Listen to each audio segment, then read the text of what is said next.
What's going on? This is Don from Kenya Gunners TV, and I'm back with another video. So this is, you all know, man, today is Saturday. It's match preview time. It's Arsenal versus Westham. This is a home game, okay? So we'll basically break this game down, talk about the game, talk about the Champions League draw, talk about the injuries and how we're going to manage them, talk about Ethan Wary, talk about Merino. So let's just get into it right then. So Arsenal versus West Ham. First of all, I think away we beat these guys. Yeah, away we beat these guys 4. Was it 4-1 if I'm not wrong? Yeah, if I'm to remember well, away we beat these guys 4-1, and I think at that time we had everybody fit. That time the only guy who I thought was the only guy, if I'm to remember, who was missing was Ben White. That time we were really playing some, okay, not even playing some good football. That is the term I've been to refer to as set piece FC, and but we're getting goals. We were nicking goals, and I think we went past West Ham 4-1 before they changed the coach they had. But right now they have Graham Potter. You all know Graham Potter is the guy who's not familiar to the Premier League. He understands the Premier League quite well. It's more like in transition kind of period, trying to get his team to understand how he wants his team to play. Of course, one funny thing about West Ham. West Ham is a team where they are currently, but it's really surprising. But I understand the transitional period makes sense. But if you look at West Ham, that's a team that has they have quite some good players. I mean, Jarrod Bowen, Antonio, who's currently injured, got an accident, but they could recover to him. I hope he's doing well. I mean, they have guys like Mohamed Kudus, the player that you should be signing. So they have quite some serious players, serious attackers. You don't know Declan Rice, but those was from West Ham. So West Ham is a team, I think, if they get their act together, especially because remember during Moyes' time, they used to be a top 6 team, top 6. So they're quite a good side. But I understand the transitional phase they're in. They're basically, yeah, you can actually say they're in the relegation battle. They are down there with Manchester United. So listen, coming to this game, we all know we are caught up in a very funny predicament. Yeah, we have quite a number of injuries, especially our forwards. Our forwards, listen, man. Neither do I say more. Bukayo Saka is out with an injury. Kai Havertz is out with an injury. Gabriel Jesus is out with an injury. Martinelli out with an injury. So the unfortunate bit is that Kai Havertz and Jesus, they're out for the season. But the fortunate thing is Bukayo Saka and Martinelli should be coming back, if I'm not wrong, I think April. So thankfully, by the international, the 2 weeks break that is actually going to come up, this match is actually going to, buy us time to get these players fit. So listen, man, we need to, what Mikel Arteta, I was actually really surprised. Internal solutions, playing Mikel Merino up front, which was a very, for lack of a better term, genius thing to do. Who knew that Mikel Merino, but even him himself doubted if he could play as that number 9, if he could play in that number 9 role. But I mean, honestly, looking how Mikel Merino played in that game, the minute Mikel Merino came, I noticed that the forwards we had Sterling, Trossard. Actually, Sterling was playing on the left side. Trossard was playing up front in the number 9, and Ethan Wary was playing on the right hand side where Bukayo Saka plays. And for some reason, I felt like there's so much pressure on Ethan Wary.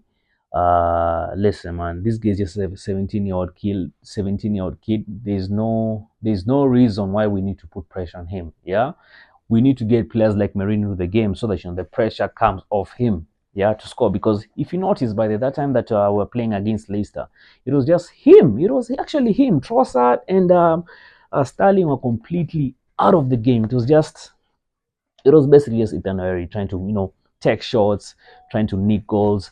So listen, man, there was so much pressure on him, but the moment Mikel Merino was introduced, I felt like the pressure came off him, and fortunately, Mikel Merino scored 2 goals. Let's talk about Mikel Merino. Listen, I think I've seen him play in the midfield, and he's not been really taking. I think what you need to do right now is just, because you're in survival mode. Yeah, thanks to the Cronkies, you're basically on survival mode. Talk about the Cronkies later on. We are basically on survival mode, and what really impressed me is the fact that looking at Mikel Merino, you could see that the guy he knew how to get himself in the correct position. Compare him with Trossard, and Trossard was playing up front. Trossard was just all over the place. He was not really getting the correct positions. He was trying to supply him with the ball. He was not getting it. But the moment he was taken to the left side and Sterling was brought off, that was the game changer. So Mikel Merino was really impressed with him. Today's game, I don't know how Mikel Arteta is going to set up. I don't know if he's going to introduce an academy player. There's this guy known as a Nigerian kid. Yeah, but these Nigerians, man, are making some serious footballers. I mean, Ethan Oeri, Bukayo Saka, there, Chidobe Martin, who's currently at United. Yeah, man, those guys are making. They have this. They're making some good players, by the way. Yeah. So listen, man. In today's game, how Mikel Arteta is going to set up, I don't know. It's hard to tell. It's really hard to tell how he's going to set up. But getting into the predicted lineup, of course, the backs, Saliba, Gabriel, the Nigerian Timber on the right-hand side. Then on the left-hand side, Miles Lewis Kelly. Bro, I'm telling you, man, what Haaland is doing, what Haaland is producing, I think this is one of the best academies in the world, because some of the players that Haaland has produced over the years, they always come out and shine.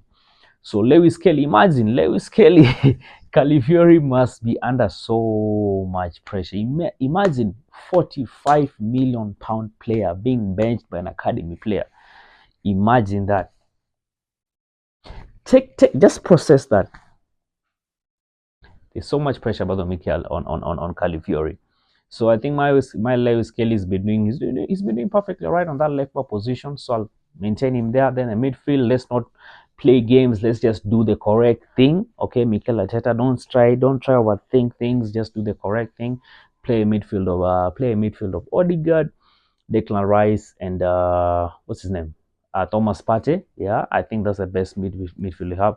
Even if you look at most games, when you usually play the correct guys in the correct positions, these three midfielders, we usually win the midfield battle. Yeah, so get that right today. Then up front, let's see. Westham not really being a tough side, but you really can underrate them. You never know. Yeah, so I'll basically